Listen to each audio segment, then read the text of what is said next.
لیکن کیا آج کے جدید دور کے پڑھے لکھے لوگ بھی کسی نہ کسی سطح پر اس کا شکار نہیں ہے؟ آپ کا اشارہ کس طرف ہے؟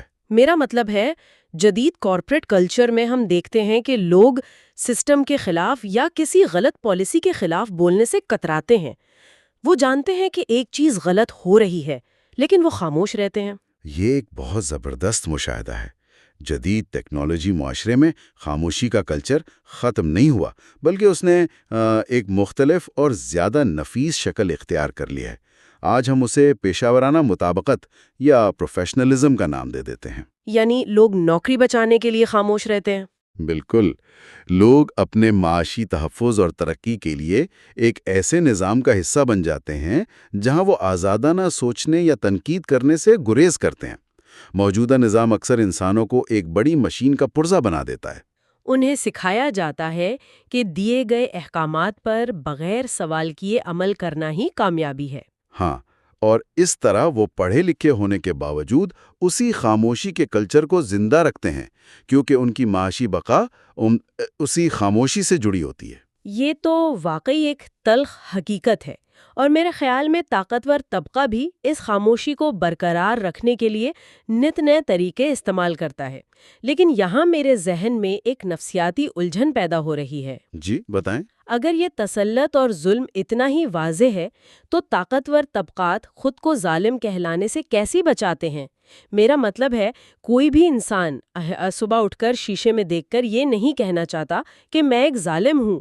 ہر کوئی خود کو ہیرو سمجھنا چاہتا ہے۔ یہ بہت اہم سوال ہے، اور یہیں سے اس کتاب کا ایک اور انتہائی اہم تصور ابھرتا ہے، جسے فریرے جھوٹی سخاوت یا فالس چیریٹی کہتا ہے۔ جھوٹی سخاوت یہ کیا ہوتی ہے؟ دیکھیں، ظالم کی بقا اس بات پر ہے کہ چیزیں اور انسان اس کی ملکیت میں رہیں، لیکن جیسا کہ آپ نے کہا، وہ خود کو ولن نہیں سمجھنا چاہتا۔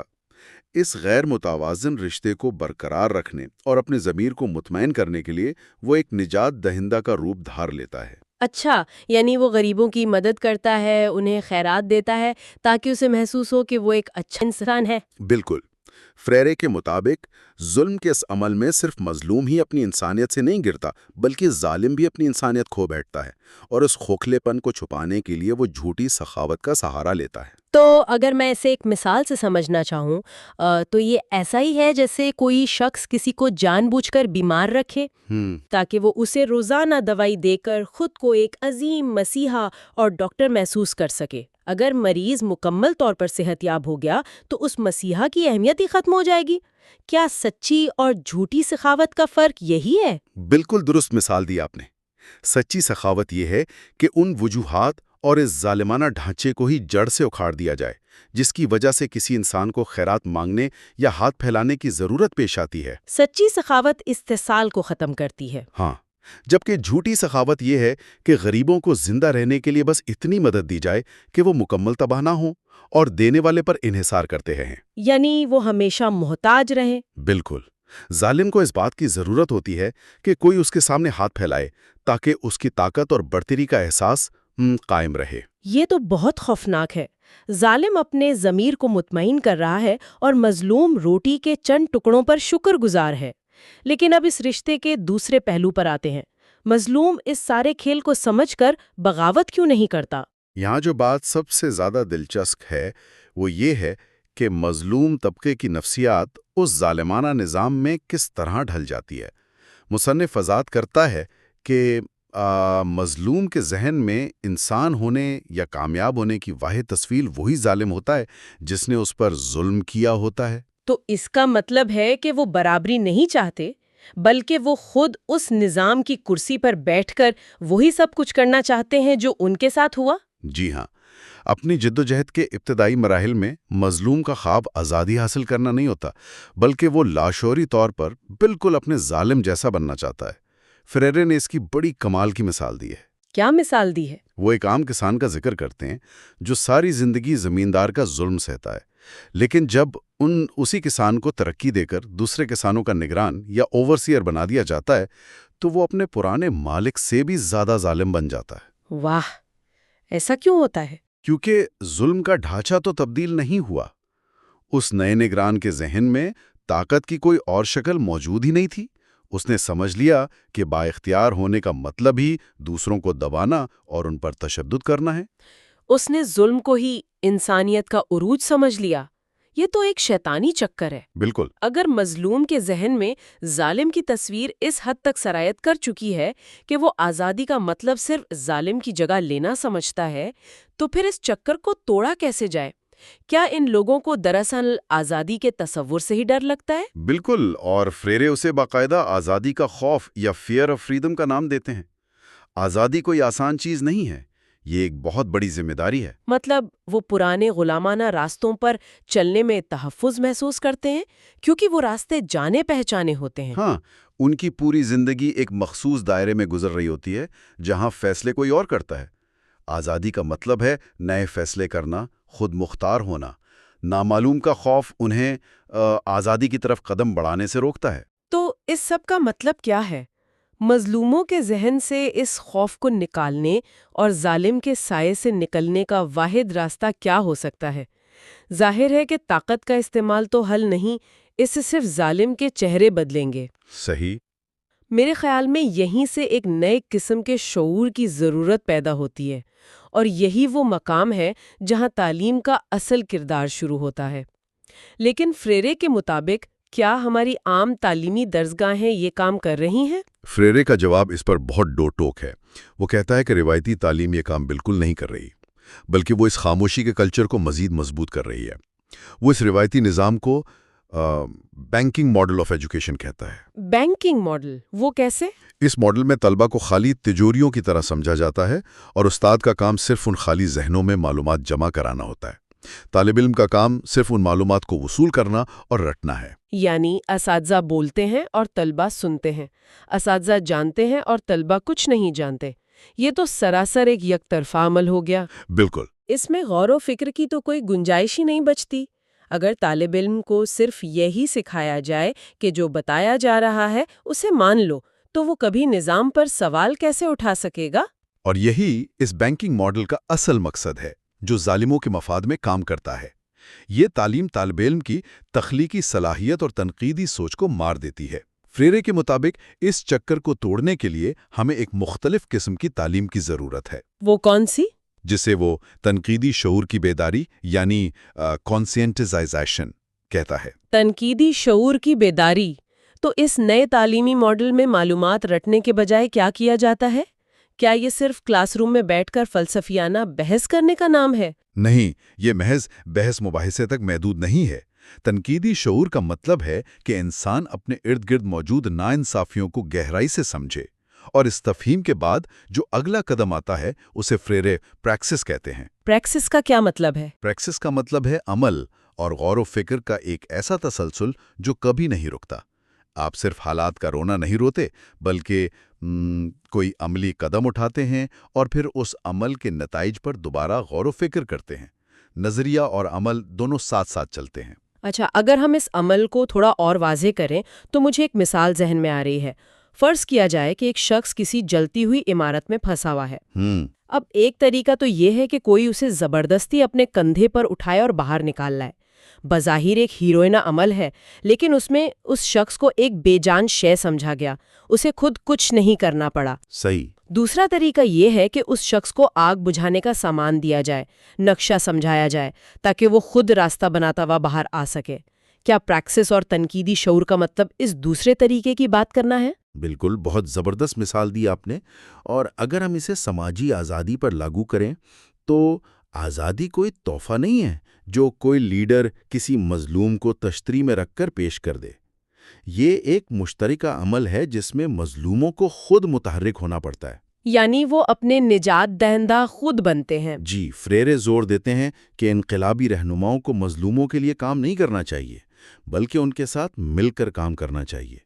جب آپ اسے شعور دیتے ہیں تو آپ اسے ایک بااختیار انسان کا درجہ دیتے ہیں۔ اس ساری گفتگو میں ایک اور پہلو بہت قابل غور ہے۔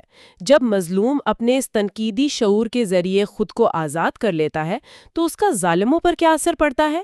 کیا ظالم ہمیشہ ظالم ہی رہتے ہیں؟ یہ کتاب کا ایک بہت ہی گہرا تصور ہے۔ فریرے کہتے ہیں کہ مظلوموں کا یہ فریضہ ہے کہ وہ نہ صرف خود کو آزاد کریں بلکہ وہ اپنے ظالموں کو بھی آزاد کریں۔ ظالموں کو آزاد کریں؟ وہ کیسے؟ کیونکہ جب کوئی انسان کسی دوسرے پر ظلم کرتا ہے تو وہ اپنی انسانیت کا ایک بڑا حصہ مار دیتا ہے۔ ظالم اپنی طاقت اور لالچ کے نشے میں خود بھی ایک قسم کے پنجرے میں قید ہوتا ہے۔ واہ!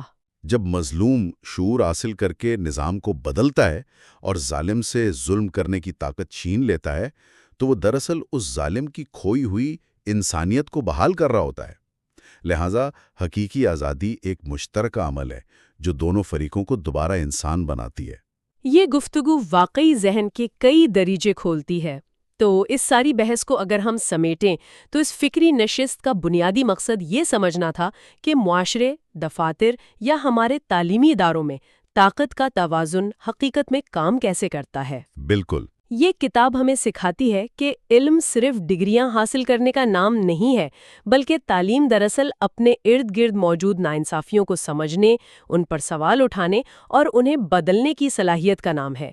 یہ ہمیں آئینے میں دیکھنے پر مجبور کرتی ہے کہ کہیں ہم اپنی پیشہ ورانہ زندگی میں خاموشی کے کلچر کا حصہ تو نہیں بن گئے۔ اور جیسا کہ ہم نے جھوٹی سخاوت اور پراکسیز پر بات کی، یہ کتاب ایک نہایت اہم سوال کھڑا کرتی ہے جو آج کی جدید دنیا پر پوری طرح لاگو ہوتا ہے۔ وہ کیا سوال ہے؟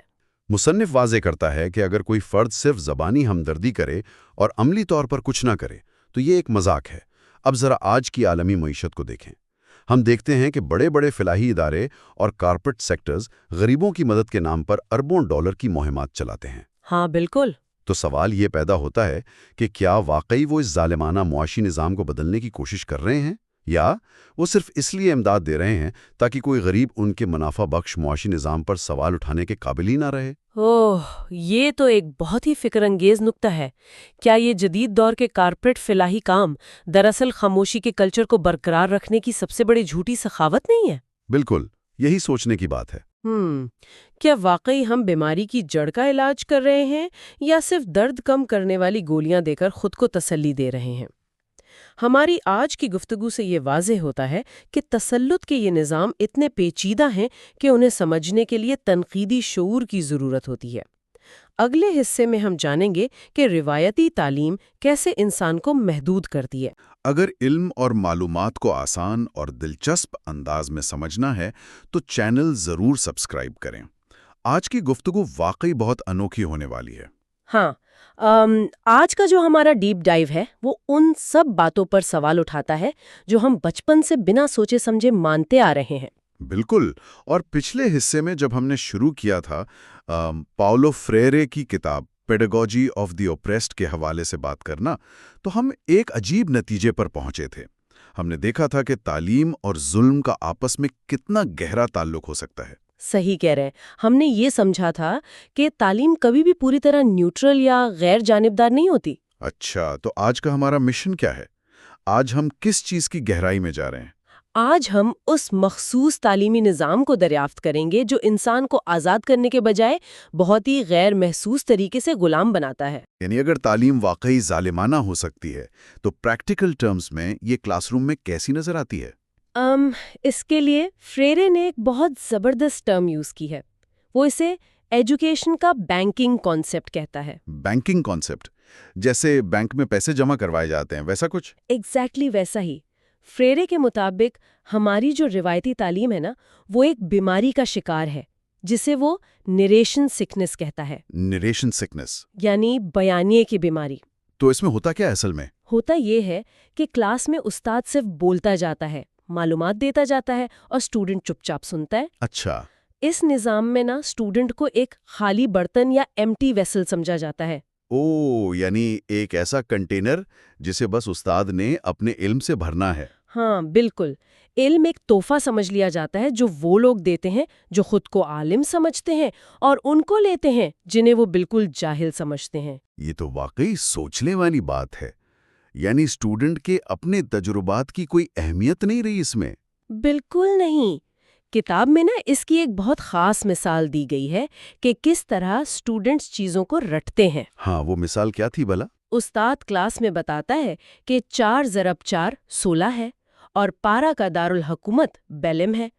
اب اسٹوڈنٹ بس اسے رٹا لگا لیتا ہے، بنا یہ سمجھے کہ پارا ہے کیا اور برازیل کے لیے اس کی اہمیت کیا ہے۔ صحیح کہا۔ وہ لفظ اپنی اصلیت سے خالی ہو کر بس رٹی رٹی آوازیں بن جاتے ہیں۔ اوکے، لیٹس انپیک دس۔ اگر اسے آج کے دور کی مثال سے سمجھیں تو یہ بالکل ایسا ہے جیسے ہم کسی اسمارٹ ڈیوائس میں کوئی نیا سافٹ ویئر اپڈیٹ انسٹال کر رہے ہوں۔ زبردست تشبیہ ہے یہ، کیسے بھلا؟ دیکھیں، اسٹوڈنٹ کو آپ سمجھے ایک ڈیوائس اور معلومات ہیں وہ سافٹ ویئر اپڈیٹ۔ اب ڈیوائس کو تو نہیں پتا نا کہ اس اپڈیٹ کے اندر کیا کوڈ لکھا ہے۔ ہاں، وہ تو بس ریسیو کر رہی ہے۔ ایگزیکٹلی۔ ڈیوائس اس اپڈیٹ پر سوال نہیں اٹھا سکتی، اسے چیلنج نہیں کر سکتی، بس اسے چپ چاپ ڈاؤن لوڈ اور سٹور کر لیتی ہے۔ اور یہی سب سے بڑا المیہ ہے بینکنگ کانسیپٹ کا۔ جب اسٹوڈنٹ کو محض ایک سٹوریج ڈیوائس سمجھ لیا جائے تو اس کے معاشرے پر بڑے خطرناک اثرات مرتب ہوتے ہیں۔ تو سوال یہ پیدا ہوتا ہے کہ اس سب سے فائدہ کس کو ہو رہا ہے؟ اگر یہ نظام اتنا ہی خراب ہے تو لوگ اسے چلنے کیوں دے رہے ہیں؟ مفاد اصل میں ان طبقات کا ہے جو طاقت میں ہیں۔ جو اوپریسر یا ظالم طبقہ ہے وہ یہی چاہتا ہے کہ لوگ اس نظام میں رچ بس جائیں۔ اچھا، تاکہ وہ کریٹیکل تھنکنگ نہ کر سکیں، یعنی ان کے اندر تنقیدی سوچ پیدا ہی نہ ہو۔ صحیح، وہ لوگ اس نظام کو چیلنج ہی نہ کریں۔ یہ نظام بظاہر تو تعلیم دے رہا ہے لیکن اصل میں آزادی کی بجائے غلامی کو فروغ دے رہا ہے۔ یہ تو واقعی حیران کن ہے۔ تو کیا پسماندہ طبقے کو پتہ نہیں چلتا اس سب؟ مسئلہ یہ ہے کہ فریر بتاتا ہے اس نظام کے تحت ان مظلوموں کو معاشرے کا ایک مرض یا پیتھولوجی سمجھ لیا جاتا ہے۔ پیتھولوجی، یعنی انہیں کسی بیماری کی طرح ٹریٹ کیا جاتا ہے۔ ہاں، کہا جاتا ہے کہ یہ لوگ صحت مند معاشرے سے کٹے ہوئے ہیں اور انہیں انٹیگریٹ کرنے کی یا شامل کرنے کی ضرورت ہے، تاکہ وہ اچھے اور فرمانبردار شہری بن سکیں۔ بالکل، لیکن حقیقت میں وہ ہمیشہ سے اسی ظالمانہ ڈھانچے کے اندر ہی موجود تھے جس نے انہیں بس استعمال کی چیز بنا دیا۔ Here is where it gets really interesting۔ ہم سب عام طور پہ سمجھتے ہیں کہ سماجی فلاح یا سوشل ویلفیئر لوگوں کی بہتری کے لیے ہے۔ ہاں، لیکن فریر کی نظر میں یہ کیا ہے؟ وہی نا، یہ واقعی عجیب ہے کہ جسے ہم بھلائی سمجھتے ہیں وہ اصل میں ان لوگوں کو خاموش کرانے اور ان کی تخلیقی صلاحیتوں کو ختم کرنے کا ایک طریقہ بن گیا ہے۔ صحیح کہا آپ نے، اور اس ذہنیت کو بیان کرنے کے لیے فریر نے ایرک فرام کا ایک حوالہ دیا ہے۔ وہ اس نظام کو نیکروفلک کہتا ہے۔ نیکروفلک، اس ٹرم کا آسان لفظوں میں کیا مطلب بنے گا یہاں؟ نیکروفیلی کا مطلب ہے مردہ چیزوں سے لگاؤ، یعنی اس نظام میں زندگی اور ترقی سے محبت کے بجائے کنٹرول اور مشینی طرز عمل سے لگاؤ ہے۔ یعنی انسان جو کہ ایک زندہ اور بدلتا ہوا وجود ہے اسے ایک بے جان مشین کی طرح کنٹرول کرنا، یہ تو بہت ڈیپ بات ہے۔ بالکل، اس نظام میں انسان کو سوچنے اور نئی چیزیں دریافت کرنے سے روکا جاتا ہے۔ لیکن اس سب میں یہ نظام اتنی کامیابی سے چل کیسے رہے؟ لوگ بغاوت کیوں نہیں کرتے؟ کیونکہ یہ اسٹوڈنٹس کو ان کی اپنی اہمیت اور ان کے اپنے علم سے مکمل طور پر کاٹ دیتا ہے۔ وہ خود کو بالکل پاورلیس محسوس کرتے ہیں۔ اچھا، لیکن ذرا رکیے، میرا یہاں ایک پریکٹیکل سوال ہے۔ جی ضرور۔ کیا واقعی کچھ مواقع پر معلومات کو واقعی بس ڈپازٹ کرنا ضروری نہیں ہوتا؟ مطلب جب کوئی بالکل نیا مضمون پڑھایا جا رہا ہو، جیسے کوانٹم فزکس۔ ہاں، تو اس وقت کیا ہونا چاہیے؟ وہی تو، اس وقت تو استاد کا علم اور اسٹوڈنٹ کا خالی ہونا ایک قدرتی بات لگتی ہے نا؟ اگر ہم اس پوائنٹ کو بڑے پیمانے پر دیکھیں نا تو فریرے کہتا ہے کہ مسئلہ معلومات دینے میں نہیں ہے۔ تو مسئلہ کہاں ہے؟ مسئلہ اس سوچ میں ہے کہ اسٹوڈنٹ کے پاس اپنا کوئی تجربہ یا دنیا کا کوئی فہم سرے سے موجود ہی نہیں۔ اسے ایبسلیوٹ اگنورنس کا مفروضہ کہتے ہیں۔ یعنی استاد یہ مان لیتا ہے کہ اسٹوڈنٹ کو لائف کا کچھ پتہ ہی نہیں ہے۔ ایگزیکٹلی۔ بینکنگ کا یہ طریقہ انسانوں اور دنیا کے درمیان ایک لکیر کھینچ دیتا ہے، جیسے انسان دنیا کے اندر محض ایک تماشائی ہو، اس دنیا کو تخلیق کرنے یا بدلنے والا نہ ہو۔ یہ تو واقعی خطرناک مائنڈ سیٹ ہے۔ اب سمجھ آئی بات۔ اور اس کا ایک بہت بڑا سائیڈ ایفیکٹ ہے جسے ایلیوژن آف ایکٹنگ یا عمل کا سراب کہتے ہیں۔ عمل کا سراب، اس سے فریرے کی کیا مراد ہے؟ ہوتا یہ ہے کہ اس نظام میں جب لوگ بہت بے بسی محسوس کرتے ہیں نا تو وہ ایسے کرشماتی اور پاپولسٹ لیڈروں کے پیروکار بن جاتے ہیں۔ اچھا، یعنی وہ ان لیڈرز کے پیچھے لگ جاتے ہیں۔ ہاں، ان کے ذریعے لوگوں کو یہ جھوٹا احساس یا سراب ملتا ہے کہ وہ بھی کوئی عملی کام کر رہے ہیں، ریولوشن لا رہے ہیں، جبکہ حقیقت میں وہ صرف اس لیڈر کے فیصلوں کے سامنے جھک رہے ہوتے ہیں۔ واہ، ان کی آزاد سوچ تو وہاں بھی نہیں ہوتی۔ بالکل، ان کی کریٹیکل تھنکنگ زیرو ہوتی ہے۔ وہ بس کلاس روم کی طرح اب کسی نئے استاد کے ڈپازٹ کیے گئے خیالات پر ری ایکٹ کر رہے ہوتے ہیں۔ یہ تو ہمارے آج کے معاشرے اور سوشل میڈیا کے ماحول پر کتنا فٹ بیٹھتا ہے۔ لوگ سمجھتے ہیں وہ آزاد ہیں، لیکن ایکچولی وہ کسی اور کی اسکرپٹ فالو کر رہے ہوتے ہیں۔ صحیح کہا، اور یہی بینکنگ ماڈل کی سب سے بڑی کامیابی ہے۔ تو دوستوں، اگر بینکنگ ماڈل ایک اتنا ظالمانہ آلہ ہے تو پھر حقیقی تعلیم کیسی ہونی چاہیے؟ یہ ایک بڑا سوال ہمارے سامنے کھڑا ہے۔ اور اسی کا جواب ہمیں اس ڈیپ ڈائیو کے اگلی حصے میں ملے گا۔ بالکل، آج کی اس گفتگو اور ہمارے ذریعے سے یہ بات تو خوب واضح ہو گئی ہے کہ موجودہ تعلیمی نظام انسان کو سوچنے سے کس طرح روکتا ہے۔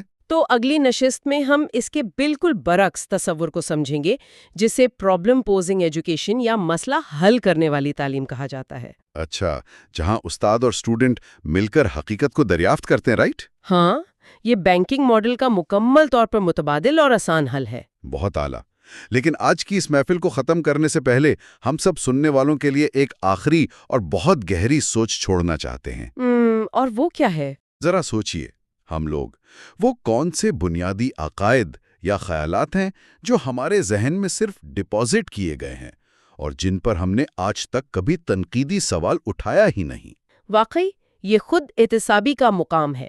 کیا وہ خیالات واقعی ہمارے اپنے ہیں یا کسی اور نے انہیں ہمارے ذہن میں محفوظ کر دیا ہے تاکہ ہم بس ان کے منشا کے مطابق ساری زندگی مشینوں کی طرح عمل کرتے رہیں؟ اس سوال کا جواب ہم سب کو خود تلاش کرنا ہوگا۔ انہی سوالات کے ساتھ آج کا ہمارا یہ گہرا مطالعہ اختتام کو پہنچتا ہے۔ امید ہے آج کچھ نئی باتیں سمجھ آئی ہوں گی۔ اپنا خیال رکھیے اور سوچتے رہیے۔ خدا حافظ۔ خدا حافظ۔ علم کو سمجھنے کے لیے ہمارے چینل کو سبسکرائب کریں۔ تو آج کے اس تفصیلی جائزے میں میرا مطلب ہے ہم ایک ایسے موضوع پر بات کرنے والے ہیں جو شاید ہماری پوری سوچ کو جھنجھوڑ کر رکھ دے گا۔ بالکل، اور یہ واقعی ایک بہت گہرا موضوع ہے۔ ہاں نا، مطلب ذرا سوچیں کہ جو اتنے سال ہم نے اسکولوں اور کالجوں میں گزارے، اگر ان کا مقصد ہمیں سمارٹ بنانا تھا ہی نہیں، تو کیا ہو اگر اس سارے نظام کا مقصد ہمیں بس ایک تابعدار روبوٹ بنانا ہو جو بس حکم مانتا ہو، ہے نا؟ ایک دم صحیح۔ تو آج ہم پاولوس فریرے کی مشہور کتاب پیڈاگوجی آف دی اوپریسڈ کے انذرائے کا مطالعہ کر رہے ہیں، اور ہمارا مشن یہ سمجھنا ہے کہ تعلیم کیسے واقعی انسان کو کیسے آزاد کر سکتی ہے۔ یہ بہت اہم مشن ہے، اور اس سے پہلے کہ ہم گہرائی میں جائیں، ہمیں اپنے سننے والوں کو یہ بتانا چاہیے کہ فریرے کے خیالات کافی سیاسی اور انقلابی نوعیت کے ہیں۔ ہاں بالکل، تو ہم یہاں کسی خاص نظریے کی تائید نہیں کر رہے۔ ہمارا مقصد بالکل غیر جانبدار رہ کر صرف یہ دیکھنا ہے کہ مصنف کے دلائل کیا ہیں، ٹھیک ہے نا؟ میں بالکل متفق ہوں۔ ہم صرف سیکھنے کے عمل اور نفسیات پر فوکس کریں گے۔ صحیح۔ تو پچھلے حصے کا تھوڑا سا خلاصہ کر لیتے ہیں۔ ہم نے کس چیز پر بات کی تھی؟ ہاں، تو پچھلے حصے میں ہم نے تعلیم کے اس فرسودہ ماڈل پر بات کی تھی جسے فریرے بینکنگ سسٹم کہتا ہے۔ وہ بینک والا نظام، ہاں بالکل، جس میں طالب علم کو بس ایک خالی برتن یا ایک تجوری سمجھا جاتا ہے، اور استاد کا کام صرف یہ ہے کہ وہ معلومات کو اس تجوری میں ڈپازٹ کرتا رہے۔ مطلب بس چیزیں اندر ڈالتا رہے بغیر کسی سوال کے۔ ہاں نا، اور اس کا نتیجہ یہ نکلتا ہے کہ طالب علم کی اپنی سوچنے سمجھنے کی صلاحیت مفلوج ہو جاتی ہے، وہ بس ایک کنٹینر بن کر رہ جاتا ہے۔ ارے واہ، یہ تو بڑی خوفناک بات ہے اگر ہم اس پر غور کریں۔ تو پھر اگر بینکنگ ماڈل ایک کارخانہ ہے جہاں پرزے بن رہے ہیں، تو اس کا متبادل کیا ہے؟ یہی تو سب سے دلچسپ حصہ ہے۔ فریرے اس کے متبادل کو پرابلم پوزنگ ایجوکیشن کا نام دیتا ہے۔ پرابلم پوزنگ مطلب مسائل کو سامنے رکھنے والی تعلیم۔ چلے ذرا اس بات کی تہہ تک پہنچتے ہیں۔ میں بتاتی ہوں۔ دیکھیں، بینکنگ ماڈل ایسے تھا جیسے کمپیوٹر کی ہارڈ ڈرائیو میں بس فائلیں کاپی ہو رہی ہوں۔ بالکل، کاپی پیسٹ چل رہا ہے۔ ہاں، لیکن پرابلم پوزنگ ایجوکیشن ایسے ہے جیسے دو لوگ مل کر کسی بہت ہی مشکل پزل کو حل کر رہے ہوں۔ اچھا، مطلب دونوں کا دماغ لگ رہا ہے۔ ایک دم صحیح۔ اس میں کوئی ایک دوسرے پر علم نہیں جھاڑتا۔ استاد اور طالب علم کے درمیان جو ایک پرانا تضاد تھا نا، کہ ایک کو سب پتا ہے اور دوسرے کو کچھ نہیں پتا، وہ ختم ہو جاتا ہے۔ کیا واقعی؟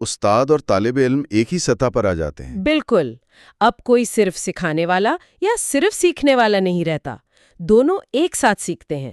اور فریرے کے مطابق انسان فطری طور پر نامکمل ہستیاں ہیں. نامکمل ہستیاں؟ میرا مطلب ہے نامکمل تو اس دنیا میں جانور بھی ہیں، درخت بھی ہیں، تو ہم انسانوں کا نامکمل ہونا اتنا خاص کیوں ہے؟ یہ آپ نے بہت اچھا سوال اٹھایا ہے. دیکھیں، جانور نامکمل ضرور ہیں، لیکن وہ اپنے حالات میں پوری طرح قید ہیں. ایک پرندہ گھونسلہ بناتا ہے تو وہ ہزاروں سال پہلے بھی ویسا ہی بناتا تھا. ہاں، اس کا ڈیزائن تو اپڈیٹ نہیں ہوتا. ہاں بالکل. وہ یہ نہیں سوچ سکتا کہ میں اس کا ڈیزائن بہتر کیسے کروں. لیکن انسان اپنے ماضی کو یاد رکھ سکتا ہے، مستقبل کا خاکہ بنا سکتا ہے. صحیح، مطلب ہم اپنی حقیقت کو بدل سکتے ہیں. ہمیں پتا ہے کہ ہم میں کمی ہے اور ہم مزید جان سکتے ہیں. ایک دم صحیح. یہی شعور ہمیں جانوروں سے الگ کرتا ہے. ہم صرف دنیا کو سہتے نہیں، اسے بدلنے کی صلاحیت رکھتے ہیں. یہ بات تو بہت گہری ہے. لیکن مجھے یہاں ایک الجھن ہو رہی ہے.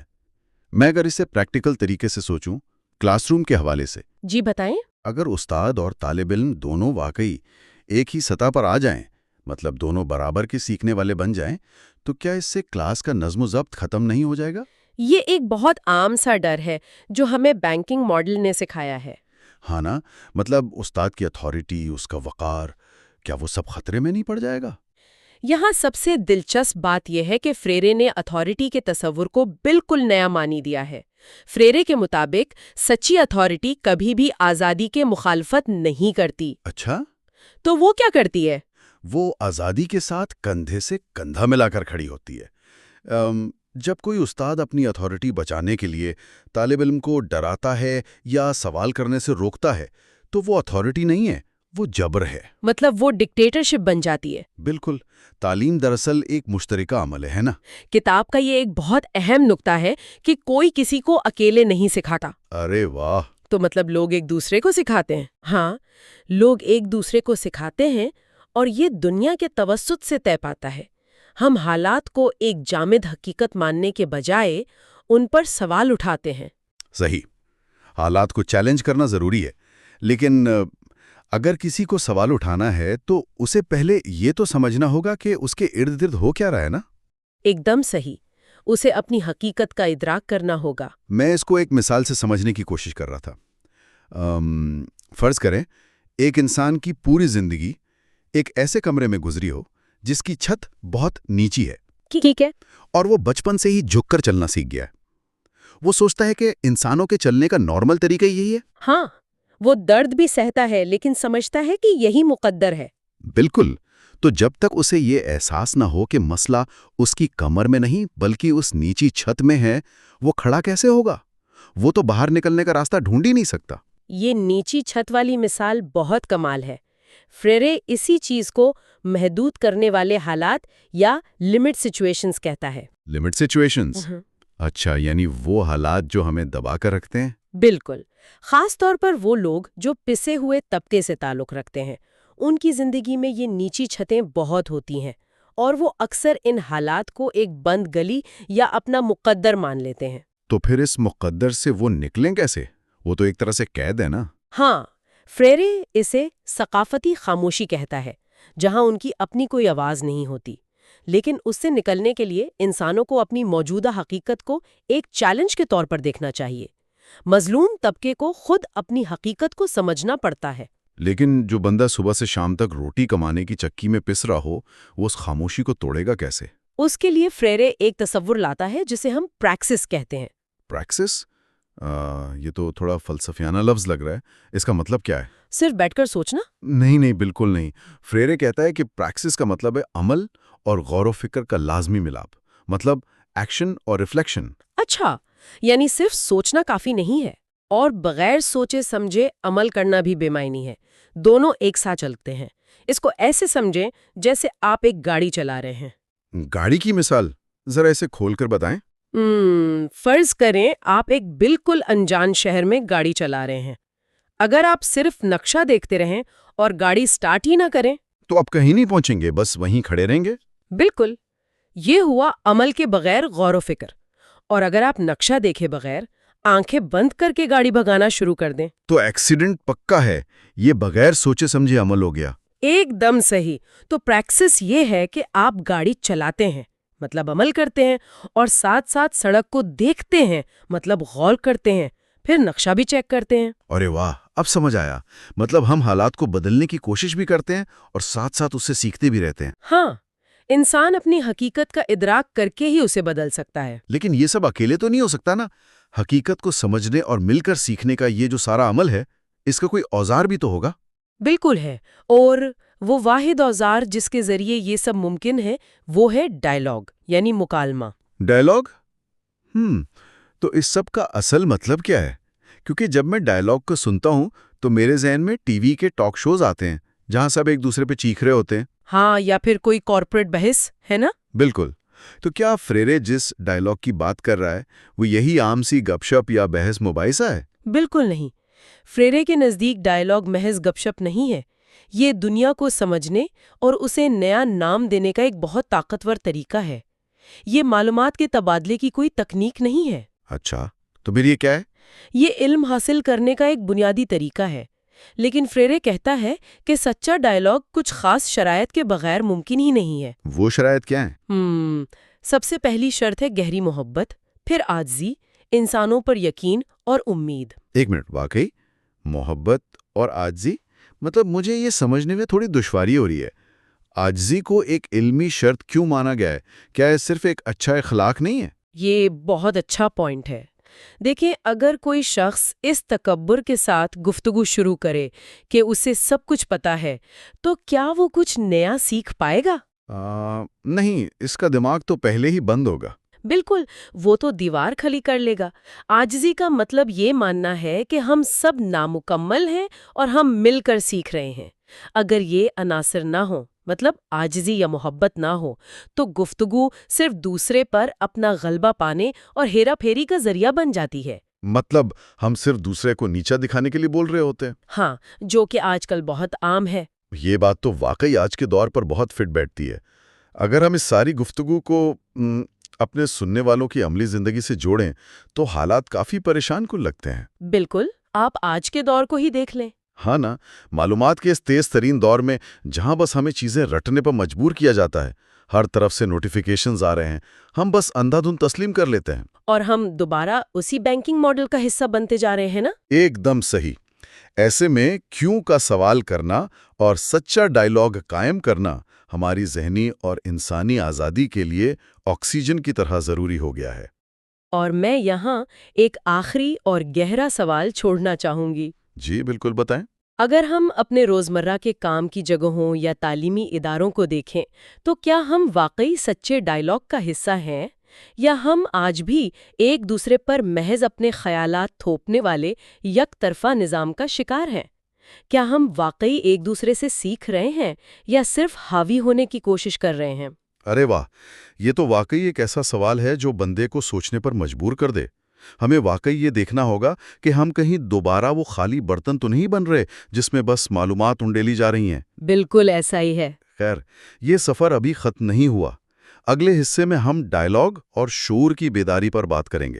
دنیا کی بہترین علمی اور سائنسی کتابوں کو آسان اردو میں سمجھنے کے لیے اس چینل کو سبسکرائب کریں۔ تو آج کی جو ہماری یہ علمی گفتگو ہے نا، اس میں ہم بات چیت یا گفتگو کے تصور کو ایک بالکل نئے زاویے سے دیکھیں گے۔ ہاں بالکل، مطلب عام طور پر ہم سمجھتے ہیں کہ گفتگو بس الفاظ کا تبادلہ ہے۔ ہاں، جیسے ٹینس کا کھیل ہو، ایک نے بال ادھر پہ کی، دوسرے نے واپس ہٹ کر دی۔ صحیح، لیکن آج ہم جس کتاب کا گہرا جائزہ لے رہے ہیں، پالو فریرے کی پیڈاگوجی آف دی اوپریسڈ، اس میں یہ تصور بالکل ہی مختلف ہے۔ بالکل، اور پچھلی نشست میں ہم نے اسی کتاب سے یہ سمجھا تھا کہ روایتی تعلیم کیسے ایک بینکنگ ماڈل کی طرح کام کرتی ہے۔ جی، جہاں طالب علم کو بس ایک خالی برتن سمجھا جاتا ہے جس میں معلومات انڈی لی جاتی ہیں۔ ہاں، اور اس کے مقابلے میں ہم نے پرابلم پوزنگ ایجوکیشن کو ڈسکس کیا تھا، جہاں استاد اور طالب علم مل کر سیکھتے ہیں۔ تو آج کا ہمارا ایجنڈا اسی کو آگے بڑھانا ہے۔ ہم فریرے کے دو بہت ہی بنیادی نظریات پر بات کریں گے، ایک مکالمہ یعنی ڈائیلاگ اور دوسرا تنقیدی شعور۔ اور وہ بھی بغیر کسی ذاتی رائے کے، صرف کتاب کے حوالوں سے۔ تو چلیں سب سے پہلے اس مکالمے والے حصے کو دیکھتے ہیں۔ جب ہم مکالمہ کہتے ہیں تو ذہن میں وہی گپ شپ آتی ہے نا؟ تو فریرے کے نزدیک یہ عام بات چیت سے کیسے الگ ہے؟ دیکھیں، فریرے کے مطابق مکالمہ صرف گپ شپ نہیں ہے، یہ دراصل دنیا کو سمجھنے اور اسے بدلنے کا ایک عمل ہے۔ دنیا کو بدلنے کا عمل؟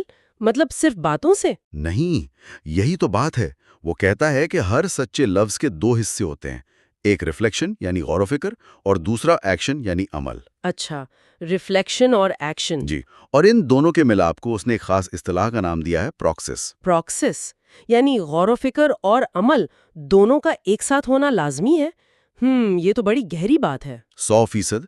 اگر آپ کے پاس صرف سوچ ہے اور عمل نہیں کر رہے تو وہ محض کھوکھلی لفاظی بن جاتی ہے۔ جس کو کتاب میں وربلزم کہا گیا ہے نا؟ بالکل، وربلزم۔ اور اگر آپ بنا سوچے سمجھے بس اندھا دھند کچھ کر رہے ہیں تو وہ ایکٹیویزم یا اندھی سرگرمی بن جاتی ہے۔ اس پر مجھے ایک مثال یاد آ رہی ہے۔ فرض کریں ایک سیاستدان ہے جو سٹیج پر کھڑا ہو کر غربت مٹانے پر بڑی شاندار اور جذباتی تقریر کرتا ہے۔ بڑی عام سے بات ہے یہ تو ہمارے ہاں۔ ہاں نا، اور لوگ تالیاں بھی بجاتے ہیں، نعرے لگاتے ہیں، لیکن وہ سٹیج سے اترنے کے بعد عملی طور پر ایک تنکا بھی دورہ نہیں کرتا۔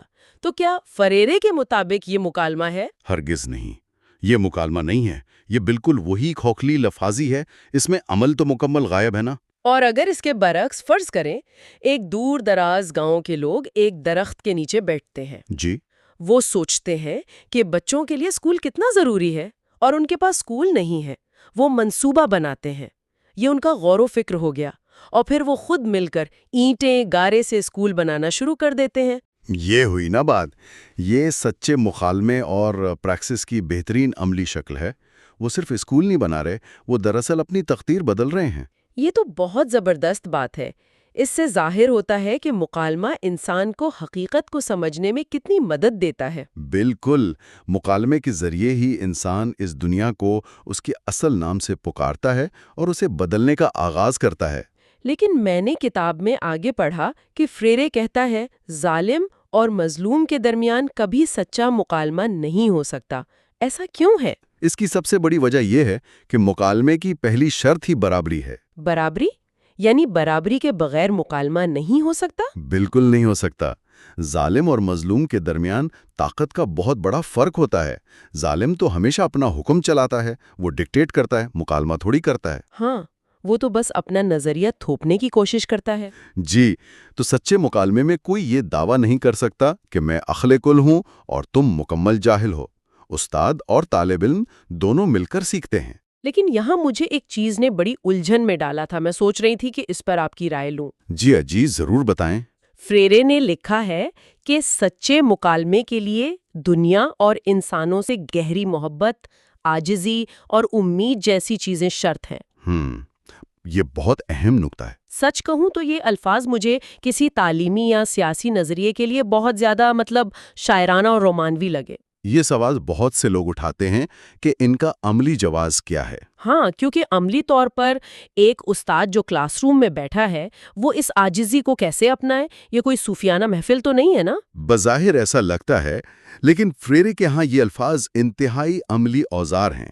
عاجزی کا مطلب یہاں یہ ماننا ہے کہ ایک اعلیٰ ڈگری والا شخص بھی کسی ان پڑھ کسان سے بہت کچھ سیکھ سکتا ہے۔ اچھا، یعنی تکبر نہیں ہونا چاہیے۔ بالکل، اگر آپ سمجھتے ہیں کہ آپ کا علم آپ کو دوسروں سے برتر بناتا ہے تو تکبر مکالمے کو وہیں ختم کر دیتا ہے۔ آپ اس سے مکالمہ کر ہی نہیں سکتے جسے آپ کمتر سمجھتے ہوں۔ تو اس کا نتیجہ کیا نکلتا ہے؟ اس کا نتیجہ وہ چیز ہے جو اس پوری کتاب اور فلسفے کا دھڑکتا ہوا دل ہے، یعنی تنقیدی شعور۔ تنقیدی شعور، جس کو کتاب میں کانسینٹیزیشن کہا گیا ہے۔ میں نے صحیح تلفظ ادا کیا؟ جی ہاں، بالکل صحیح۔ یہ پرتگالی زبان کی اصطلاح ہے۔ جب سچا مکالمہ ہوتا ہے تو یہ تنقیدی شعور بیدار ہونا شروع ہوتا ہے۔ لیکن یہ شعور ہے کیا؟ کیا یہ بس اپنے برے حالات کا رونا رونے اور شکایتیں کرنے کا نام ہے؟ ہرگز نہیں، صرف شکایتیں کرنا تو مایوسی ہے۔ تنقیدی شعور کے دراصل 3 بہت اہم پہلو ہیں۔ پہلا یہ کہ انسان اپنے حالات کو معروضی حقیقت کے طور پر دیکھتا ہے۔ اس کو تھوڑا آسان کریں گے؟ مطلب کیا ہے اس کا؟ مطلب یہ کہ جو سماجی اور معاشی رکاوٹیں ہیں جنہیں فریرے لمٹ سچویشنز کہتا ہے، پسے ہوئے لوگ انہیں محض اپنی قسمت سمجھ کر قبول کر لیتے ہیں۔ ہاں، وہ اکثر سوچتے ہیں کہ ہم تو پیدا ہی غریب ہوئے ہیں، یہ تو بس اوپر والے کی مرضی ہے۔ بالکل، لیکن شعور بیدار ہونے پر وہ سمجھتے ہیں کہ یہ غربت قدرتی نہیں ہے، بلکہ یہ انسانوں کے بنائے ہوئے ظالمانہ نظام کا نتیجہ ہے۔ یعنی وہ ظلم اور ناانصافی کے پورے سٹرکچر کو گہرائی سے سمجھتے ہیں۔ جی، وہ اسے پہچانتے ہیں۔ اور پھر تیسرا پہلو ابھرتا ہے جب وہ ان حالات کو بدلنے کی شدید ضرورت محسوس کرتے ہیں۔ یہاں مجھے اچانک ایک فلم کی مثال یاد آ رہی ہے۔ ارے واہ، کون سی فلم؟ مشہور ہالی ووڈ فلم دی میٹرکس، آپ نے دیکھی ہوگی؟ جی، بہت زبردست فلم ہے۔ یہ مثال تو بہت دلچسپ ہو سکتی ہے۔ ہاں، کیونکہ اس میں جو مرکزی کردار ہے نا، نیو، وہ اپنی عام سی روزمرہ کی زندگی جی رہا ہوتا ہے۔ اسے لگتا ہے سب کچھ اصلی ہے۔ بالکل۔ لیکن پھر اچانک اس پر وہ پوشیدہ کوڈ یا وہ نظام آشکار ہو جاتا ہے جس نے پوری انسانیت کو غلام بنایا ہوا ہے۔ اسے وہ زنجیریں نظر آنے لگتی ہیں جن کا پہلے علم ہی نہیں تھا۔ تو کیا تنقیدی شعور دراصل اپنا میٹرکس خود دیکھنے کا نام ہے؟ یہ تشبیہ فریرے کے نظریے کو سمجھنے کے لیے 100% درست ہے۔ لیکن دیکھیں، بات صرف زنجیریں یا لمٹ سچویشنز دیکھنے تک محدود نہیں رہتی۔ فریرے یہاں ایک اور تصور لاتا ہے جسے وہ لمٹ ایکٹس کہتا ہے۔ لمٹ ایکٹس، وہ کیا چیز ہے؟ جیسے فلم میں نیو میٹرکس دیکھ کر صرف افسوس نہیں کرتا، وہ ان حد بندیوں کو توڑنے کی کوشش کرتا ہے۔ وہ نظام کے بنائے ہوئے قوانین کو چیلنج کرتا ہے۔ یہ عمل لمٹ ایکٹس کہلاتا ہے۔ اچھا، یہ تو بہت اہم فرق ہے۔ لیکن میرا ایک سوال ہے، کیا شعور ملتے ہی ہر انسان فوراً بغاوت کر دیتا ہے؟ کیا وہ زنجیریں توڑنے دوڑ پڑتا ہے؟ یہاں ہم انسانی نفسیات کے ایک بہت ہی تاریک پہلو میں داخل ہوتے ہیں۔ فریرے کہتا ہے کہ شروع میں مظلوم فوراً لمٹ ایکس کی طرف نہیں جاتا۔ تو پھر کیا کرتا ہے وہ؟ وہ ایک پیچیدہ قسم کے خوف کا شکار ہو جاتا ہے جسے آزادی کا خوف یا فیئر آف فریڈم کہا گیا ہے۔ آزادی کا خوف؟ یہ تو بظاہر بہت بڑا تضاد ہے۔ قید میں رہنے والا انسان آزادی سے کیوں ڈرے گا بھلا؟ اسے تو بھاگنا چاہیے۔ اس کی وجہ یہ ہے کہ نسل در نسل ظلم سہنے کے بعد مظلوم نے ظالم کے نظریے کو لاشعوری طور پر اپنے اندر بسا لیا ہوتا ہے۔ فریرے بڑی صراحت سے کہتا ہے کہ مظلوم کے اندر ایک ظالم بیٹھا ہوتا ہے۔ یعنی ان کے لیے طاقتور یا کامیاب انسان کا واحد ماڈل وہی ظالم ہے جس نے ان پر ظلم کیا؟ بالکل، اور وہ آزادی کی ذمہ داریوں سے ڈرتے ہیں کیونکہ آزادی کا مطلب ہے خود سوچنا، اور وہ اس کے عادی نہیں ہوتے۔ تنقیدی شعور اسی اندرونی ظالم کو دماغ سے کھرچ کر باہر نکالنے کا نام ہے، جو بہت تکلیف دہ عمل ہے۔ یہ واقعی رونگٹے کھڑے کر دینے والی بات ہے کہ ظالم باہر نہیں بلکہ خود ہمارے اپنے دماغ کے اندر خیمہ زن ہو چکا ہے۔ جی ہاں، یہ ایک بہت کڑوی حقیقت ہے۔ تو جب انسان اس آزادی کے خوف پر کسی نہ کسی طرح قابو پا لیتا ہے، پھر کیا ہوتا ہے؟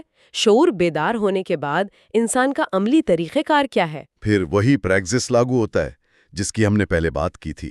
وہ خاموش ہو کر نہیں بیٹھتا بلکہ عملی جدوجہد میں اترتا ہے، کیونکہ آزادی کبھی کسی سے تحفے میں نہیں ملتی۔ ظاہر ہے کوئی طاقت پر پلیٹ میں رکھ کر تو آزادی نہیں دے گا۔ بالکل نہیں، اسے حاصل کرنا پڑتا ہے، اپنے عمل سے فتح کرنا پڑتا ہے۔ اگر ہم اس بات کو سننے والوں کی آج کی جدید زندگی سے جوڑیں نا، تو تصویر کچھ مختلف لیکن بہت جانی پہچانی نظر آتی ہے۔ وہ کیسے؟ آج کل لوگ کھیتوں میں بگاڑ تو نہیں کر رہے، لیکن ہمارے دفتروں میں، کارپوریٹ کلچر میں طاقت کے غیر مساوی ڈھانچے پوری شدت سے موجود ہیں۔ بعض اوقات دفتر کا ماحول اتنا زہریلا ہوتا ہے کہ لگتا ہے ہم بس مشین کا پرزہ ہیں۔ بالکل، استحصال کی شکل بدل گئی ہے لیکن وہ موجود ہے۔ تو تنقیدی شعور کا فائدہ یہ ہے کہ انسان ان ڈھانچوں کو پہچان لیتا ہے، لیکن اگر کوئی بس یہ جان لے، دوستوں سے اس پر بحث بھی کر لے، مگر عملی قدم نہ اٹھائے تو پھر کیا نتیجہ نکلے گا؟ ایسا شعور جو عمل سے خالی ہو، وہ انسان کو صرف گہری مایوسی اور چڑچڑاپن کی طرف دھکیلتا ہے۔ اسی لیے فریرے عمل یا ایکشن پر اتنا زور دیتا ہے۔ صحیح۔ لمٹ ایکس کا مطلب ہے کہ انسان ان ڈھانچوں کو پہچان کر برابری کے لیے آواز اٹھائے، تنظیم بنائے اور مل کر تبدیلی کی کوشش کرے۔ یہاں ایک اور چیز جو مجھے کتاب میں تھوڑی ہضم کرنے میں مشکل محسوس ہوئی، میں آپ سے پوچھنا چاہتی تھی۔ جی ضرور پوچھیں۔ فریرے کہتا ہے کہ مظلوم جب بغاوت کرتا ہے تو وہ صرف اپنی نہیں بلکہ ظالم کی آزادی کے لیے بھی لڑتا ہے۔ مطلب مظلوم اس کی پرواہ کیوں کرے جس نے نسلوں تک اس پہ ظلم کیا؟ یہ اس فلسفے کا سب سے گہرا انسانی پہلو ہے۔ فریرے دلیل دیتا ہے کہ جب ظالم کسی پر ظلم کرتا ہے نا، تو دراصل وہ خود اپنی انسانیت بھی کھو بیٹھتا ہے۔ وہ کیسے کھو بیٹھتا ہے؟ کیونکہ وہ انسانوں کو چیزیں یا مشینیں سمجھ رہا ہے۔ وہ ایک غیر انسانی شفاف کیفیت میں جی رہا ہوتا ہے۔ جب مظلوم یہ نظام توڑتا ہے تو وہ ظالم کو بھی اس شفافیت سے آزاد کر کے واپس انسان کے درجے پر لاتا ہے۔ اچھا، اس کا مطلب یہ ہوا کہ ظالم کے پاس خود کو ٹھیک کرنے کی طاقت ہی نہیں ہوتی۔ بالکل نہیں، ظالم خود اس نظام کو نہیں بدل سکتا کیونکہ اس کے مفاد جڑے ہیں۔ ظالم کی طرف سے دی گئی کوئی بھی رعایت محض ایک جھوٹی سخاوت ہوتی ہے۔ جھوٹی سخاوت؟ یعنی وہ خیرات جو ظالم اس لیے کرتا ہے تاکہ لوگ بغاوت نہ کریں؟ جی ہاں، وہ غریبوں کو کھانا کھلا دے گا لیکن وہ نظام نہیں بدلے گا جس نے ان کو غریب کیا ہے۔ حقیقی سخاوت یہ ہے کہ مظلوم اس پورے غیر انسانی ڈھانچے کو گرا کر برابری کا نظام کھڑا کرے۔ تو اس ساری تفصیلی گفتگو کو اگر ہم سمیٹیں تو اس کتاب کا لب لباب یہ ہے کہ تعلیم اور شعور کا مقصد انسان کو حالات کا خاموش تماشائی نہیں بلکہ تاریخ کا حصہ بنانا ہے۔ بہت جامع خلاصہ کیا آپ نے۔ شعور بیدار ہونے کے بعد انسان کا سب سے بڑا کام یہی عملی اور مشترکہ جدوجہد ہے جسے ہم نے پریکسس کہا، تاکہ ایک ایسا معاشرہ بنے جہاں سب انسان سمجھے جائیں، چیزیں نہیں۔ واقعی آج کی یہ بحث ذہن کے کئی دریچے کھول دیتی ہے، خاص طور پر یہ جاننا کہ ہمارے اندر کا خوف دراصل باہر بیٹھے ظالم کی ہی ایک شکل ہے۔ اور جاتے جاتے میں سننے والوں کے لیے ایک گہرا اور شاید تھوڑا چپتا ہوا سوال چھوڑنا چاہوں گا جو کتاب سے ہی ابھرتا ہے۔ جی ضرور بتائیں۔ ہم نے بات کی کہ مظلوم تنقیدی شعور حاصل کرتا ہے، لیکن جب مظلوم آزادی کی جدوجہد شروع کرتے ہیں تو اکثر ان کا رول ماڈل وہی ظالم ہوتا ہے جس نے ان پر ظلم کیا ہوتا ہے۔ جی ابھی ہم نے اس پر بات کی۔ تو سوال یہ پیدا ہوتا ہے کہ کیا تنقیدی شعور حاصل کرنے کے بعد مظلوم واقعی اس خطرناک نفسیاتی کشش سے بچ پاتے ہیں؟ کیا وہ واقعی نیا نظام بناتے ہیں یا پھر خود اقتدار میں آ کر نئے ظالم بن جاتے ہیں؟ اوہ، یہ تو واقعی ہر انقلاب اور تبدیلی کے دعوے پر ایک بہت بڑا سوالیہ نشان لگاتا ہے۔ یہ ایک ایسا سوال ہے جو انسان کو مسلسل اپنے گریبان میں جھانکنے پر مجبور کرتا ہے۔ خیر، اسی گہری سوچ کے ساتھ ہم آج کی اس تفصیلی علمی گفتگو کو یہیں روکتے ہیں۔ اگلے حصے میں ہم دیکھیں گے کہ ظلم کیسے کام کرتا ہے اور لوگوں کو کیسے کنٹرول کیا جاتا ہے۔ علم کو آسان اور دلچسپ انداز میں سمجھنے کے لیے چینل کو سبسکرائب کریں۔ تصور کریں ایک ایسا قید خانہ جس میں نہ کوئی اونچی دیواریں ہوں، نہ لوہے کی سلاخیں اور نہ ہی کوئی پہرے دار۔ یعنی ایک نظر نہ آنے والی قید۔ بالکل، اور اس سے بھی زیادہ حیرت کی بات یہ ہے کہ وہ قیدی وہاں سے بھاگنے کا سوچتے بھی نہیں ہیں۔ وہ خود ہی ایک دوسرے پر پہرا دینے لگتے ہیں اور اس قید کو اپنی تقدیر مان لیتے ہیں، ہے نا؟ جی ہاں، یہ کوئی فلمی کہانی نہیں ہے، بلکہ یہ وہ تلخ حقیقت ہے جسے آج ہم اس گہرے مطالعے میں سمجھیں گے۔ صحیح۔ پچھلے حصے میں ہم نے بات کی تھی مکالمہ اور شعور کی بیداری پر۔ ہم نے دیکھا تھا کہ انسان کے اندر حالات کو سمجھنے اور بدلنے کی ایک فطری صلاحیت ہوتی ہے۔ بالکل، ہم نے اس پر کافی تفصیل سے بات کی تھی۔ تو آج کا جو ہمارا مقصد ہے، یعنی آج کا مشن، وہ یہ جاننا ہے کہ آخر ظلم دراصل کیا ہے اور ایک ظالم کس طرح معاشرے کو کنٹرول کرنے کے لیے مختلف طریقے استعمال کرتا ہے۔ جی، اور اس گفتگو کی بنیاد ہم پولو فریرے کی کتاب کے مطابق رکھیں گے۔ دیکھیں، اس کتاب کی خاص بات یہ ہے کہ یہ بہت پیچیدہ تصورات کو پیش کرتی ہے۔ ہاں، واقعی بہت گہرے تصورات ہیں۔ تو اسی لیے ہم نے ایک بنیادی اصول طے کیا ہے۔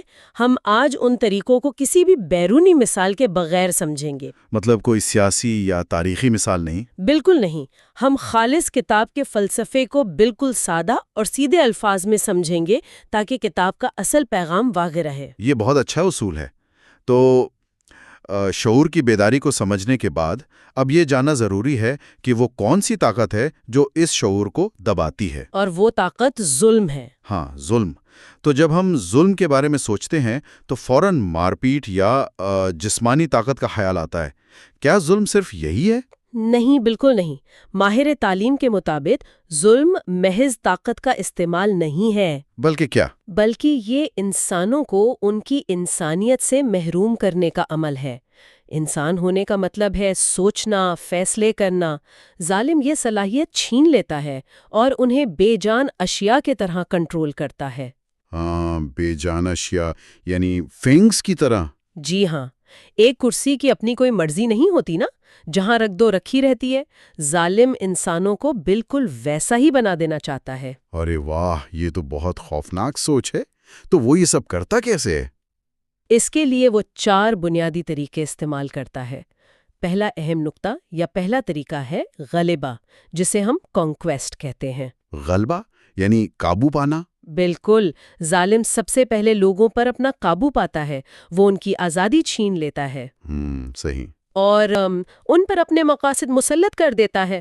وہ دنیا کو ایک ایسی جگہ بنا کر پیش کرتا ہے جو کبھی بدل نہیں سکتی۔ کیا غلبہ دراصل انسان کی خود مختاری اور اس کی سوچنے سمجھنے کی آزادی کو قید کرنے کا نام ہے؟ جی بالکل، 100% یہی بات ہے۔ غلبہ انسان کو خاموش اور غیر متحرک کر دیتا ہے۔ یعنی وہ بالکل پیسو ہو جاتے ہیں۔ ہاں، جہاں محکوم صرف ظالم کی دی گئی ہدایات پر عمل کرتا ہے، اس کی اپنی کوئی سوچ باقی نہیں رہتی۔ یہ تو ایک طرح سے ذہن کو مفلوج کرنے والی بات ہو گئی۔ لیکن جب ظالم ایک بار غلبہ پا لیتا ہے تو وہ اس غلبے کو برقرار کیسے رکھتا ہے؟ کیونکہ ظالم تو عام طور پر تعداد میں کم ہوتے ہیں۔ بہت اچھا سوال ہے، اور اس کا جواب دوسرے طریقے میں چھپا ہے، جسے ہم کہتے ہیں تقسیم کرو اور حکومت کرو۔ Divide and role. جی، ماہر سادہ الفاظ میں بتاتے ہیں کہ لوگوں کو آپس میں لڑایا جاتا ہے۔ مطلب وہ خود نہیں لڑتے، انہیں لڑایا جاتا ہے؟ بالکل، ان کے اندر جان بوجھ کر دوریاں پیدا کی جاتی ہیں، عوام کا اتحاد ختم کیا جاتا ہے۔ اس کا مطلب یہ ہے کہ ظالم کو سب سے زیادہ خوف لوگوں کے اکٹھے ہونے سے ہوتا ہے۔ ہاں، بالکل ایسا ہی ہے۔ ظالم کی طاقت کا راز ہی لوگوں کی تنہائی اور ان کے درمیانی اختلافات میں ہے۔ یعنی اگر وہ مل گئے تو ظالم کا غلبہ خطرے میں پڑ جائے گا۔ 100%۔ وہ جانتا ہے کہ ایک متحد عوام کو کنٹرول کرنا ناممکن ہے، اس لیے وہ جان بوجھ کر ایسی صورتحال پیدا کرتا ہے کہ لوگ کبھی متحد نہ ہو سکیں۔ ارے تو یہ جو ہم اکثر دیکھتے ہیں کہ ایک ہی طبقے کے لوگ ایک دوسرے کی ٹانگیں کھینچ رہے ہوتے ہیں، یہ سب اسی تقسیم کا حصہ ہے۔ جی، کتاب اسے افقی تشدد کہتی ہے۔ لوگ ظالم پر غصہ نہیں نکال پاتے تو اپنے جیسوں پر نکالتے۔ یہ تو بہت تکلیف دہ حقیقت ہے۔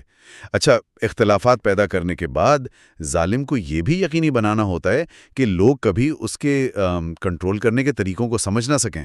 بالکل، اور یہیں سے تیسرا طریقہ شروع ہوتا ہے، جسے دھوکہ دہی یا مینیپولیشن کہتے ہیں۔ دھوکہ دہی؟ اس میں کیا ہوتا ہے؟ اس میں لوگوں کو غلط معلومات دی جاتی ہیں، انہیں جھوٹ دکھایا جاتا ہے۔ یعنی حقائق کو چھپایا جاتا ہے؟ جی، حقائق ان سے چھپائی جاتی ہے تاکہ وہ کبھی اصل صورتحال کو نہ سمجھ سکیں۔ انہیں لگتا ہے کہ سب کچھ ٹھیک چل رہا ہے۔ میں سوچ رہا تھا، کیا دھوکہ دہی کا مقصد انسانی ذہن کو سن کر دینا ہے تاکہ وہ سوال کرنا ہی چھوڑ دیں؟ بالکل صحیح کہا آپ نے۔ ظالم جھوٹے افسانے یعنی متس گھڑتا ہے۔ جھوٹے افسانے؟ جیسے کہ یہ افسانہ کہ جو غریب ہے وہ اپنی سستی کی وجہ سے غریب ہے، یا یہ کہ ظالم بہت محنتی ہے اس لیے اس مقام پر ہے۔ اچھا، تاکہ وہ نظام پر انگلی اٹھانے کے بجائے اپنے آپ کو قصوروار سمجھے۔ حقیقت کو اس طرح پیش کیا جاتا ہے کہ محکوم اپنی حالت کو ہی اپنی تقدیر سمجھ لے۔ ارے واہ! یہ ان کی سوچنے کی صلاحیت کو مفلوج کرنے کا ایک انتہائی کارآمد طریقہ ہے۔ یہ تو واقعی ذہن کو سن کرنے والی بات ہے۔ اب دھوکہ دہی کے ذریعے ذہنوں کو سن کرنے کے بعد کیا کوئی اور طریقہ بھی باقی بچتا ہے؟ جی، ظالم اپنا آخری اور سب سے گہرا وار کرتا ہے۔ یہ چوتھا طریقہ ہے، ثقافتی یلغار یعنی کلچرل انویژن۔ ثقافتی یلغار؟ یہ پچھلے طریقوں سے کیسے الگ ہے؟ یہ سب سے خطرناک ہے کیونکہ یہ لوگوں کی پہچان کو ہی بدل دیتا ہے۔ اس میں لوگوں کی ثقافت تبدیل کی جاتی ہے۔ ثقافت تبدیل کی جاتی ہے؟ مطلب ان کا رہن سہن، سوچ، اقدار، سب کچھ ان کی سوچ کو پوری طرح کنٹرول کیا جاتا ہے۔ وہ کیسے؟ انہیں مسلسل یہ یقین دلایا جاتا ہے کہ وہ کمتر ہیں یعنی انفیریئر ہیں، اور ظالم کی ثقافت اور سوچ ہی برتر ہے۔ یہ تو ایسا ہے جیسے کسی انسان کے اندر سے اس کی اپنی پہچان نکال کر اس میں ظالم کی سوچ بھر دی جائے۔ جی ہاں، بالکل درست۔ ثقافتی یلغار کا اصل مقصد یہی ہے کہ محکوم خود کو کمتر سمجھے اور ظالم جیسا بننے کی خواہش کرے۔ یعنی وہ آزادی مانگنے کے بجائے ظالم بننا چاہتا ہے، وہ ظالم کی نقل کرنے لگتا ہے، اور جب وہ ظالم جیسا بننا چاہتا ہے تو وہ کبھی بغاوت کا نہیں سوچے گا۔ کیونکہ اس کا تو آئیڈیل ہی ظالم بن چکا ہے۔ بالکل، اور یہ ظالم کی سب سے بڑی جیت ہوتی ہے، کیونکہ اب اسے کسی پہرے دار کی ضرورت نہیں رہتی، محکوم کا اپنا ذہن ہی اس کا پہرے دار بن جاتا ہے۔ ارے یہ تو ایک پورا میکینزم ہے ذہنوں کو غلام بنانے کا۔ جی، تو اگر ہم اس ساری گفتگو کا نچوڑ نکالیں تو بات واضح ہو جاتی ہے۔ ہاں پلیز بتائیے کہ یہ سب کیوں کیا جاتا ہے؟ یہ تمام طریقے یعنی غلبہ، تقسیم، دھوکہ دہی اور ثقافتی یلغار محض ایک مقصد کے لیے استعمال ہوتے ہیں۔ اور وہ مقصد کیا ہے؟ تاکہ ظالم اپنی طاقت اور رتبے کو برقرار رکھ سکے اور محکوم کبھی آزادی کے لیے کھڑا نہ ہو سکے، وہ بس اسی جال میں پھنسا رہے۔ واقعی یہ ایک بہت ہی آنکھیں کھول دینے والا تجزیہ تھا اس کتاب کا۔ جی بالکل، اور یہ سمجھنا بہت ضروری ہے کہ یہ خاموش قید کیسے کام کرتی ہے۔ بالکل صحیح۔ آخری حصے میں ہم جانیں گے کہ ان سب کا حل کیا ہے اور آزادی کیسے حاصل کی جا سکتی ہے۔ لیکن آج کی گفتگو کو ختم کرنے سے پہلے ایک سوال ہے جو ذہن میں ابھر رہا ہے۔ جی بتائیے۔ اگر ایک معاشرے میں سوچ، ثقافت اور معلومات کو اس حد تک کنٹرول کیا جا رہا ہو تو کیا انسان کی اپنی خواہشات واقعی اس کی اپنی ہوتی ہیں یا وہ بھی کسی ظالم کی دیوی ہوتی ہیں؟ یہ ایک ایسا سوال ہے جس پر گہرائی سے سوچنے کی ضرورت ہے۔ اگر آپ مزید علمی ویڈیوز چاہتے ہیں تو چینل کو سبسکرائب کریں۔ اچھا، آج کی اس گہری گفتگو کا آغاز ہم ایک دلچسپ سی مثال سے کرتے ہیں۔ ہاں بالکل، بتائیں۔ فرض کریں ایک پرندہ ہے جو اپنی پوری زندگی ایک چھوٹے سے پنجرے میں قید رہا ہے۔ اب اگر اچانک ایک دن اس پنجرے کا دروازہ کھول دیا جائے تو کیا وہ فوراً اڑ جائے گا؟ زیادہ تر امکان تو یہی ہے کہ وہ ڈر کر ان سلاخوں سے مزید چپک جائے گا۔ بالکل، اور یہی ہمارا آج کا اصل موضوع ہے۔ پچھلے حصے میں ہم نے دیکھا تھا کہ پاولو فریرے کی کتاب کے مطابق ظالم کا نظام ذہنوں پر کیسے قابو پاتا ہے، وہ خاموشی کا کلچر کیسے بناتا ہے۔ صحیح۔ آج ہمارا مشن یہ ہے کہ ہم یہ کھوج لگائیں کہ لبریشن یا آزادی دراصل کیا بلا ہے، اور اس کتاب کے نظریات کے مطابق یہ آزادی آخر حاصل کیسے کی جاتی ہے۔ اور اس سے پہلے کہ ہم اس فلسفے کی گہرائی میں اتریں، میں یہ ضرور واضح کر دوں کہ آج کے اس تجزیے میں ہم اپنی کوئی ذاتی رائے یعنی کوئی سیاسی جھکاؤ بالکل شامل نہیں کریں گے۔ ہاں، یہ بہت ضروری ہے بتانا۔ بالکل، ہم خالصتاً پاولو فریرے کے جو پیش کردہ نظریات ہیں بس انہی کو سمجھنے کی کوشش کریں گے تاکہ کتاب کا اصل پیغام ہم تک پہنچ سکے۔ تو اگر ہم اس بنیادی سوال سے شروع کریں کہ آزادی ہے کیا؟ اب دیکھیں نا، عام طور پر تو یہی سمجھا جاتا ہے کہ آزادی ایک تحفہ ہے یا کوئی پیدائشی حق ہے جو ملنا ہی چاہیے۔ ہاں، عام سوچ تو یہی ہے، لیکن فریرے کا نظریہ تھوڑا بلکہ کافی مختلف ہے۔ وہ کہتا ہے کہ آزادی کوئی تحفہ نہیں ہے جو کوئی ظالم اچانک کسی دن رحم کھا کر تشتری میں رکھ کر مظلوم کو دے دے گا۔ تو پھر یہ ہے کیا؟ یہ ایک مسلسل جدوجہد ہے، ایک کانکویسٹ ہے، اسے چھیننا پڑتا ہے۔ اور فریرے نے یعنی کتاب میں اس عمل کو ایک تکلیف دہ ولادت یا پینفل چائلڈ برتھ سے تشبیہ دی ہے۔ ارے واہ، ولادت کی تشبیہ؟ یہ تو ایک بہت گہری بات ہے۔ ولادت کا تو سیدھا سا مطلب ہے کہ اندر سے کوئی بالکل نئی چیز جنم لے رہی۔ 100% درست سمجھے آپ۔ اور اس تکلیف دہ عمل سے گزر کر جو نیا انسان بنتا ہے وہ نہ تو ظالم ہوتا ہے اور نہ ہی مظلوم، وہ ایک مکمل نیا اور آزاد انسان ہوتا ہے۔ صحیح۔ لیکن اس سارے عمل میں جو سب سے بڑی رکاوٹ ہے نا، وہ کہیں باہر نہیں ہوتی، وہ خود مظلوم کے اپنے اندر موجود ہوتی ہے۔ اچھا، اپنے اندر کیسے؟ اسے فریرے آزادی کا خوف یا فیئر آف فریڈم کہتا ہے۔ یہ بات بظاہر تھوڑی سی متضاد لگتی ہے۔ کوئی بھی عام اور باشعور انسان بھلا آزادی سے کیوں ڈرے گا؟ ہر کوئی تو چاہتا ہے کہ وہ اپنی مرضی کرے۔ میں اسی پرندے والی مثال پر واپس آتا ہوں۔ ہاں، وہ مثال بالکل فٹ بیٹھتی ہے یہاں۔ کھلے آسمان سے ڈرنا وہ پنجرے کی اس یقینی خوراک کا عادی ہو چکا ہے، اسے اس محدود سی دنیا کی عادت ہو گئی ہے۔ بالکل، اور انسانی نفسیات بھی کچھ ایسی ہی ہے۔ مظلوم کے ذہن میں یعنی ظالم کا جو تصور ہے وہ اس قدر رچ بس جاتا ہے کہ وہ خود مختاری اور ذمہ داری سے گھبرانے لگتا ہے۔ ذمہ داری سے گھبرانا، ہاں یہ ایک اہم نقطہ ہے۔ اب دیکھیے نا، پنجرے میں پرندے کو یہ تو نہیں سوچنا پڑتا کہ اگلا دانہ کہاں سے لانا ہے۔ اسی طرح ظالم نظام میں مظلوم کے سارے بڑے فیصلے اس کا آقا ہی کر رہا ہوتا ہے۔ تو کیا مظلوم مطلب اس ظلم میں واقعی خوش ہوتا ہے یا اسے صرف نامعلوم کا خوف ہوتا ہے؟ خوش تو وہ ہرگز نہیں ہوتا۔ المیہ یہ ہے کہ وہ اس ظالم کو ہی اپنا آئیڈیل یا رول ماڈل مان لیتا ہے۔ وہ کیسے؟ مطلب وہ سوچتا ہے کہ ایک کامیاب انسان ہونے کا واحد طریقہ یہی ہے کہ میں بھی ظالم بن جاؤں۔ جب اسے تھوڑی سی بھی طاقت ملتی ہے تو وہ ویسا ہی سلوک کرتا ہے جو اس کے ساتھ ہوتا رہا ہے۔ ہاں ہاں، مجھے یاد آیا کتاب میں وہ کسانوں کی ایک بہت زبردست مثال دی گئی ہے نا، کہ جب ایک عام مزدور کو ترقی دے کر اوورسیئر بنا دیا جاتا ہے تو وہ باقی مزدوروں پر اصل زمیندار سے بھی زیادہ ظلم کرتا ہے۔ بالکل وہی مثال، کیونکہ اس نے نظام کو تھوڑی بدلا ہے، اس نے تو بس ظالم اور مظلوم کے کھیل میں یعنی اپنا کردار بدل لیا ہے۔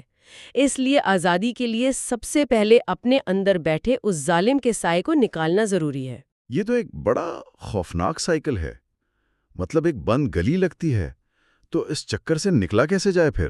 شروعات کہاں سے ہوتی ہے؟ اس سائیکل کو توڑنے کا آغاز ہوتا ہے ایک خاص شعور سے۔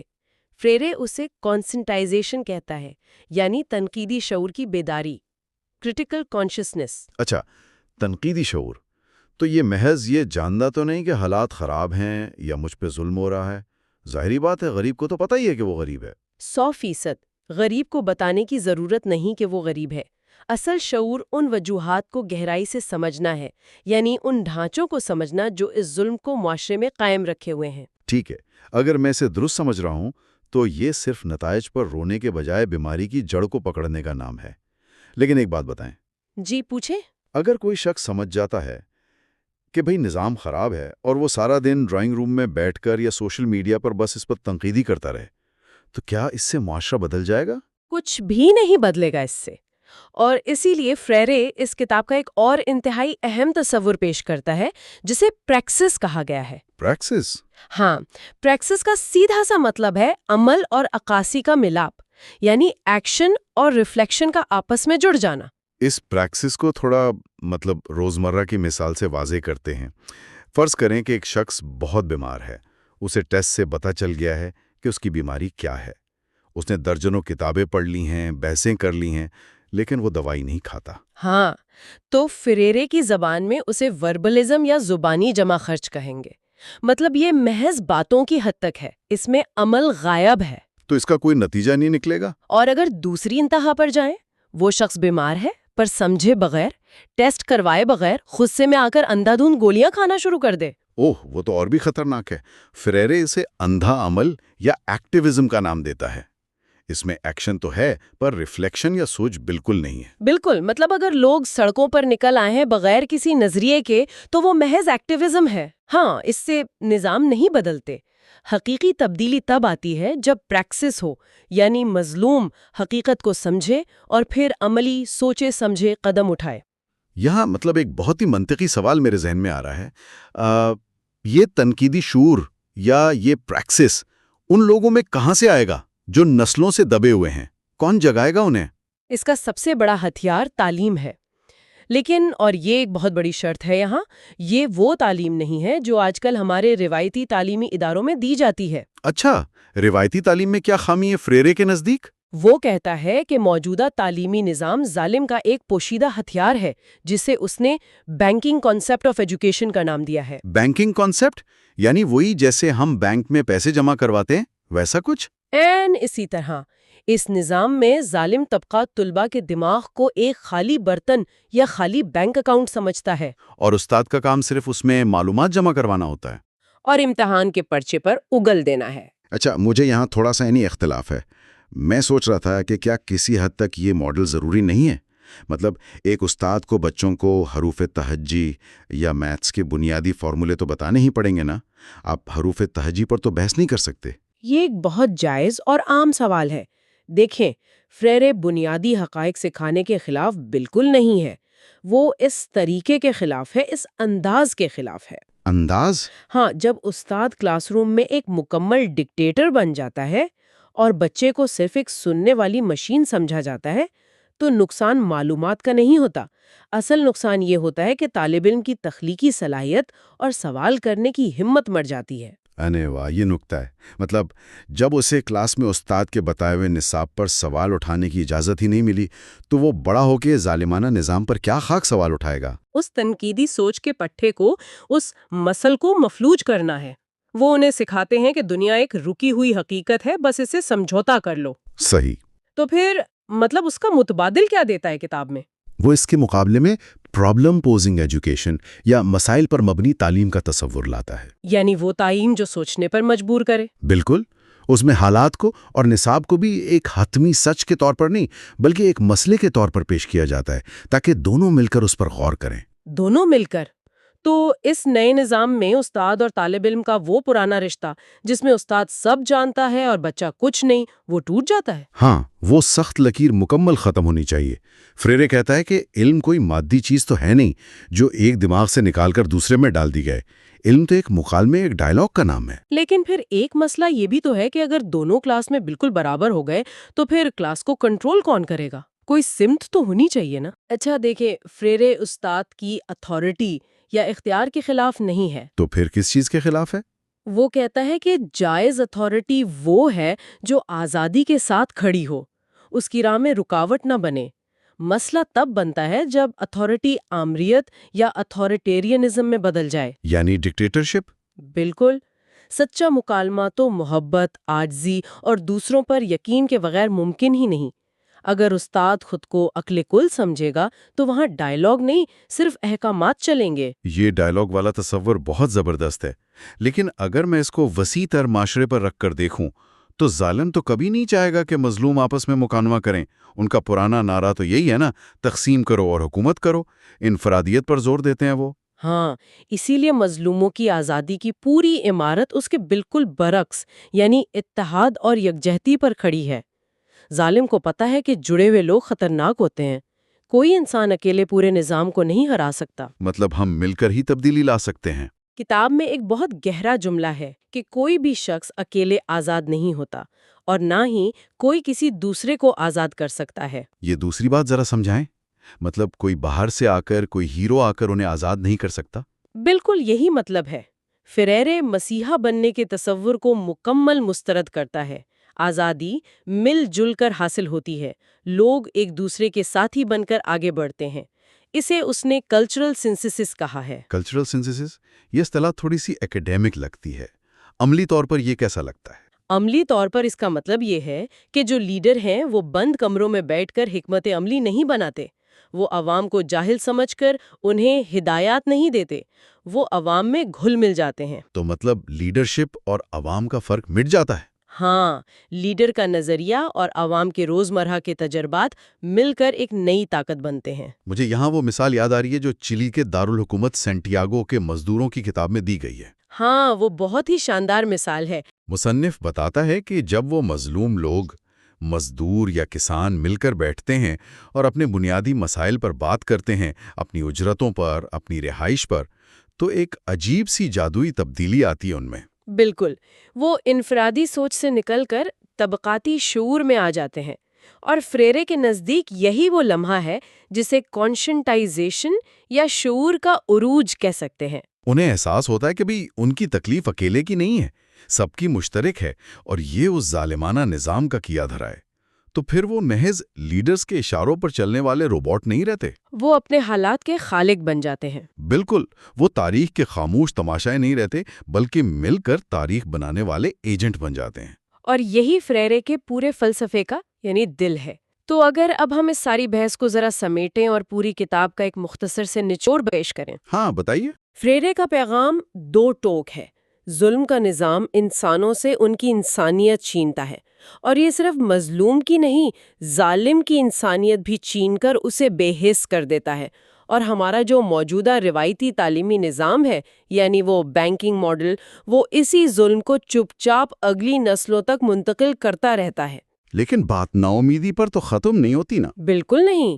کتاب امید کا راستہ دکھاتی ہے.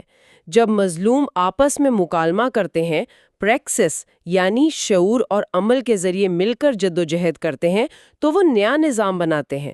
وہ خود کو بھی آزاد کرتے ہیں اور ظالم کو بھی اس نفسیاتی قید سے آزاد کر کے سب کی انسانیت بحال کر دیتے ہیں. واہ، یہ واقعی ذہن کے بند دریچے کھول دینے والی کتاب ہے. اس نے تو ہمیں اپنے ارد گرد کے نظام کو بالکل نئی اور تنقیدی نظر سے دیکھنے پر مجبور کر دیا ہے. بالکل. فریرے نے ہمیں اسکولوں کے اس بینکنگ ماڈل سے تو خبردار کر دیا تھا جہاں معلومات ہم پر تھوپی جاتی ہیں، لیکن آج کے دور میں اس ڈیپ ڈائیو کے اختتام پر دیکھنے اور سننے والوں کے لیے سوچنے کی بات یہ ہے کہ کیا ہم نے اسکولوں کے اس ماڈل سے نکل کر خود کو سوشل میڈیا کے الگوریدمز کے حوالے تو نہیں کر دیا؟ یہ بہت گہری بات ہے. آج ہمارے موبائل اور ایپس ہمیں بنے بنائے خیالات اور غصہ فیڈ کر رہے ہیں. ہم سمجھ رہے ہیں کہ ہم باخبر ہو رہے ہیں، لیکن کیا واقعی یہ الگوریدمز ہمارے ذہنوں میں اپنی پسند کی معلومات کا ڈپازٹ نہیں کر رہے؟ کیا ہم آج کے ڈیجیٹل دور میں جانے انجانے میں کسی نئے بینکنگ سسٹم کا حصہ تو نہیں بن چکے جہاں ہماری سوچ کو خاموشی سے سلب کیا جا رہا ہے؟ کیا ہم محض اسپیکٹیٹرز ہیں یا کریٹرز؟ یہ واقعی ایک بہت ہی فکر انگیز سوال ہے سب کے لیے. بالکل. اگر آپ کو یہ ویڈیو پسند آئی ہو تو لائک، شیئر اور سبسکرائب ضرور کریں تاکہ ہم مزید ایسی کتابوں کا خلاصہ آپ تک لا سکیں.